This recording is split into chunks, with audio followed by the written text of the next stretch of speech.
हिवाळी अधिवेशनाच्या शेवटच्या दिवशी उपमुख्यमंत्री एकनाथ शिंदे यांनी ठाकरेंवर जोरदार टोलेबाजी केली।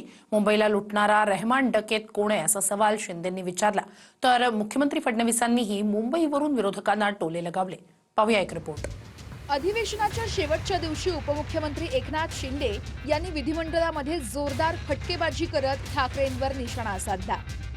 मुंबईला लुटणारा रहमान डकेत कोण असा सवाल शिंदेंनी केला।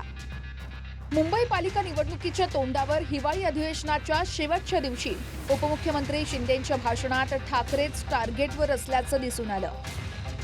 आम्ही रस्ते धुतले हो, तेव्हा आपण म्हणायचं हे काय मुख्यमंत्र्याचं काम असतं, मग काय मुख्यमंत्र्याचं काम घरी बसवायचं असतं। आणि आम्ही तर रस्ते धुतले, तिजोऱ्या नाही धुतल्या।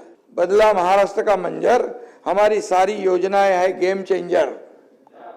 कारपोरेशन का इलेक्शन जीतकर हम ही होंगे असली धुरंधर। माझं नाव घेतल्याशिवाय काही लोकांचा दिवस सुरू होत नाही आणि काही लोकांचा दिवस संपत नाही। माझं नाव घेतल्याशिवाय शशिकांतजी, आमचा अजेंडा खुर्ची नाही आहे। आमचा अजेंडा काय सांगतो, ज्या लोकांनी आम्हाला खुर्चीत बसवलंय ना, त्यांचे प्रश्न सोडवणे, त्यांच्या समस्या सोडवणे।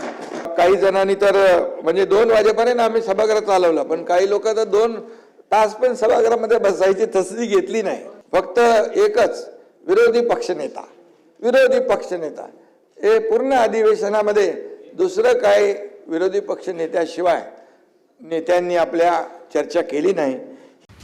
दुसरीकडे मुंबईवरून मुख्यमंत्री फडणवीसांनीही विरोधकांना टोले लगावले। कोणीही मनात शंका आणू नये की मुंबई महाराष्ट्रापासून वेगळी केली जाईल, मुंबई तोडली जाईल, कारण निवडणुका आल्या की अशा प्रकारची टीका होत असते।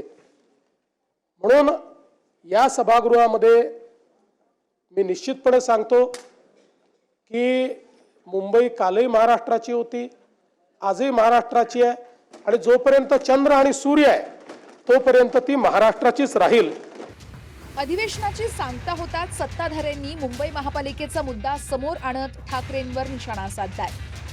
त्यामुळे नगर परिषद निवडणुकीच्या निकालानंतर पुढचं लक्ष मुंबई महापालिकेची निवडणूकच असणार हे स्पष्ट झालंय। Bureau report, TV9 Marathi.